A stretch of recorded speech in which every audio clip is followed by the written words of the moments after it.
जय श्री राम। स्वागत है आप सभी का एक बार फिर से मेरे YouTube चैनल पर। मैं पंडित आशीष शर्मा लेकर आया हूँ शनि देव के गोचर फल से जुड़ी विशेष जानकारी।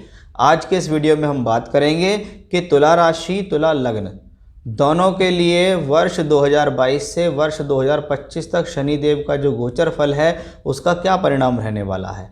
आज के इस वीडियो में हम विस्तृत रूप से चर्चा करेंगे कि आपकी राशि और लगन से शनि देव का जो गोचर है वो किन किन भावों में रहेगा, कहाँ उनकी दृष्टि पड़ेगी, उन दृष्टियों का आपके जीवन में क्या फल होगा, शनि देव उस दौरान किन नक्षत्रों के अंदर ट्रांजिट करेंगे, उसके बारे में भी हम विशेष रूप से यहाँ चर्चा करने वाले हैं। यह वीडियो चंद्र राशि यानी आपके जन्म की जो राशि है, जैसे आपके जन्म की राशि तुला है, चंद्रमा आपका 7 नंबर में बैठा है, या आपकी जन्म कुंडली में तुला लग्न है, तो उसमें शनि का गोचर कैसे प्रभाव देगा उसके बारे में हम विस्तृत रूप से आपको जानकारी देंगे। चंद्रमा से हम जातक की मानसिकता को देखते हैं, तो लग्न से हम देखते हैं शारीरिक स्थितियों को। जब चंद्रमा से हम गोचर देखते हैं, वर्तमान में अगर ग्रह के गोचर के बारे में बात करें कि शनिदेव वर्ष 2022 में मकर राशि में ही रहेंगे। 12 जुलाई 2022 तक शनिदेव कुंभ में रहेंगे, यानी एक समय आएगा जब 29 अप्रैल को शनिदेव मकर राशि से कुंभ में जाएंगे। 12 जुलाई तक वो वहाँ रहेंगे और वापस वक्री अवस्था में लौटकर आ जाएंगे। यानी ग्रह सिर्फ 2-2.25 महीने के लिए इस वर्ष कुंभ राशि में रहेगा। अच्छी बात यह है कि पहली जो मकर राशि है वो भी आपके लिए एक मित्र राशि है और जो कुंभ राशि है वो भी मित्र राशि है। पहली राशि में भी शनिदेव स्वग्रही है, दूसरी में शनिदेव पहले के मुकाबले ज़्यादा प्रबल हैं, क्योंकि वहाँ शनिदेव कुंभ में स्वग्रही भी होते हैं, तो कुंभ में वह मूल त्रिकोण राशि के भी माने जाते हैं। वर्ष 2022 में शनिदेव आपकी राशि और लगन से चौथे घर में रहेंगे।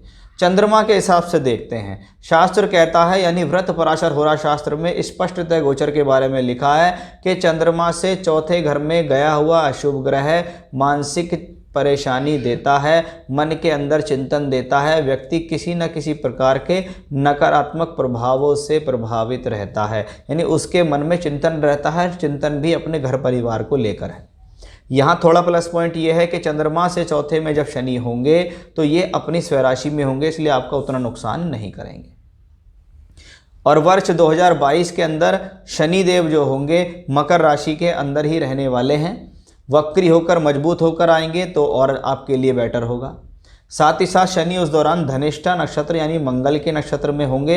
मंगल आपकी राशि और लगन से दूसरे और सप्तम के मालिक हैं, यानी ये समय धनदायक है, क्योंकि शनिदेव चौथे घर में है और मंगल चौथे घर के कारक हैं। तो भूमि, जमीन, जायदाद, प्रॉपर्टी से संबंधित कार्यों में लाभ, बिल्डिंग मटेरियल के जो काम है उसमें लाभ, मटेरियल से लाभ, स्टोन्स में, पत्थर में लाभ, इंफ्रास्ट्रक्चर में लाभ, और बिल्डिंग मटेरियल है या बिल्डिंग बना रहे हैं या जो लोग प्रॉपर्टी डीलर हैं उन सब के लिए ये कॉम्बिनेशंस अच्छा है। आप इंजीनियर हैं, आप टेक्निकल कार्यों के अंदर काम करते हैं, तो उन सब के लिहाज से ये कॉम्बिनेशन बढ़िया होगा।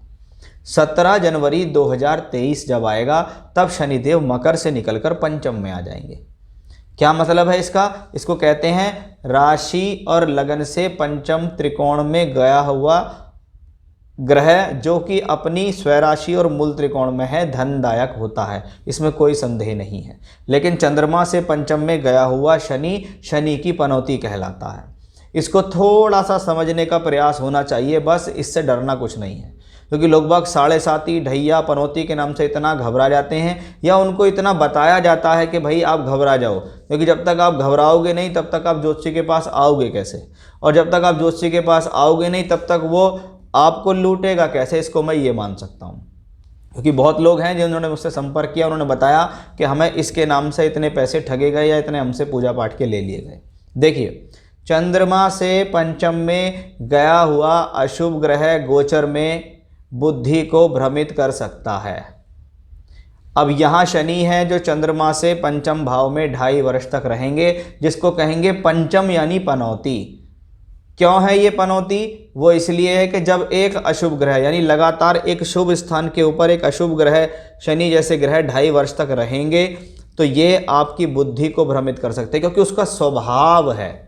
मैंने यहाँ सिर्फ अशुभ ग्रह की बात की, अगर राशि से पंचम में अगर कोई शुभ ग्रह जैसे शुक्र है, बुध है, या बृहस्पति है, इसके बारे में बात नहीं की है शास्त्र में। शास्त्र में यही कहा गया है कि राशि से पंचम में बैठा हुआ अशुभ ग्रह आपको नुकसान दे सकता है, क्योंकि पंचम भाव आपकी बुद्धि है। चंद्रमा से हम आपकी मानसिकता देखते हैं।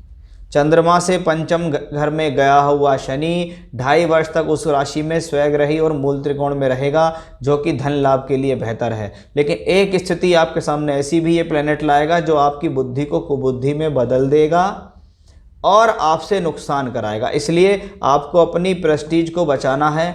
आपको कोई ऐसे काम नहीं करने हैं जिससे आपके वर्चस्व पे, आपकी प्रतिष्ठा के ऊपर दाग लग जाए, या आप अधिक लोभ लालच में आकर पंचमेश पंचम में है, लक्ष्मी त्रिकोण है, इसका मतलब है कि आपने अचानक से बढ़िया पैसा कमा लिया, आपने अचानक से कुछ बड़ा धन कमा लिया, आपने और लोभ लालच में पैसे लगा दिया, आपने और शेयर में इन्वेस्ट कर दिया और आपको नुकसान हो गया।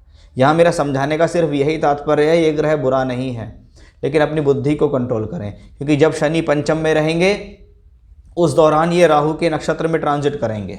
राहु के नक्षत्र का ट्रांजिट 1-1.25 साल तक चलेगा और राहु भी झटके से पैसा देने वाले प्लेनेट है। यानी इसका मतलब ये तो बात पक्की है कि शनि आपके लिए योग कारक हैं। शनि आपको इस गोचर काल में बढ़िया और झटके का धन दे सकते हैं, लेकिन बार बार झटके के धन के चक्कर में अपना लॉस ना करें। पंचम भाव लव रिलेशनशिप्स के लिए भी जाना जाता है, तो उस पर भी आपको अपनी इमोशंस को कंट्रोल करके चलना होगा। जब शनि पंचम में बैठ के सप्तम को दृष्टि देंगे तो ये समय होता है, इसको कहते हैं लव मैरिज, जब अरेंज में चेंज हो जाए तो इसी कॉम्बिनेशन से होती है। उस दौरान विवाह से संबंधित प्रस्ताव आते हैं, कहते हैं इस दौरान विवाह हो जाता है, तो वो संयोग भी यहाँ से दिखाई देता है। शनि पंचम में बैठ के दूसरे घर को 10वीं दृष्टि और 11वें घर को दृष्टि देते हैं सप्तम। इसका मतलब है शनि का संबंध त्रिकोण भावों से बैठकर लगातार एकादश और दूसरे घर से बन रहा है, यानी सोर्स ऑफ इनकम की कमी नहीं है। अब इसमें एक चीज़ बहुत ज़्यादा ऐड करने की ज़रूरत है, वो है आपकी हॉरोस्कोप। अगर आपको किसी भी ग्रह की महादशा या अंतर्दशा चल रही है, वो आपकी कुंडली में मजबूत है या नहीं। अगर वो मजबूत है तो शनि का गोचर फल आपको उसमें हेल्प देगा। आपको मान लो शनि के संबंधित दशा अंतर्दशा प्रत्यंतर चल रही है, तो कुंडली में शनि को चेक करो कि शनि अगर प्रबल है तो गोचर आपको एक्स्ट्रा ऑर्डिनरी रिजल्ट देगा, और शनि प्रबल नहीं है, शनि बहुत कमज़ोर है कुंडली में, तो सिर्फ गोचर रिजल्ट देगा आपको, फिर कुंडली पूरी रिजल्ट नहीं देगी। फिर आपको लगेगा कि मुझको शनिदेव पूरे फल नहीं दे पा रहे। तो यह गोचर फल है जो आपकी कुंडली से मिलकर चलता है, क्योंकि कुंडली 3 चीज़ों पर टिकी होती है, फल, दशा, गोचर। क्या कुंडली में प्रॉमिस है या नहीं, आपको क्या दशा चल रही है, आपको क्या गोचर चल रहा है, ये तीनों मिलकर एक्स्ट्राऑर्डिनरी रिजल्ट देते हैं। अगर आपको बहुत बड़ा लाभ हुआ है तो फल, दशा, गोचर एक साथ, आपको बहुत बड़ा नुकसान हुआ है तो फल, दशा, गोचर तीनों आपके विपरीत भी चल रही होंगी। तो कुल मिलाकर आपकी राशि और आपके लग्न से, यानी तुला राशि तुला लग्न वालों के लिए शनि का ये ट्रांसिट बहुत बेहतर है। शनिदेव अपनी कृपा देंगे, आपको अपनी बुद्धि पर संयम रखना होगा। नहीं तो पंचम भाव बुद्धि है तो पंचम भाव डिसीजंस हैं, योजनाएं हैं, शिक्षा है। आपकी एक गलत काम, आपकी एक गलत सोच या आपका एक गलत स्टेप आपको सभी जगह नुकसान दे सकता है, चाहे वो एजुकेशन हो, चाहे वो लव लाइफ हो, चाहे वो पैसा हो, चाहे वो सामाजिक स्थितियाँ हो। तो ये था मेरा आज का विषय। फिर से नए विषय के साथ आपके सामने हाजिर होऊंगा मैं। तब तक के लिए बने रहिएगा मेरे साथ। जय श्री राम।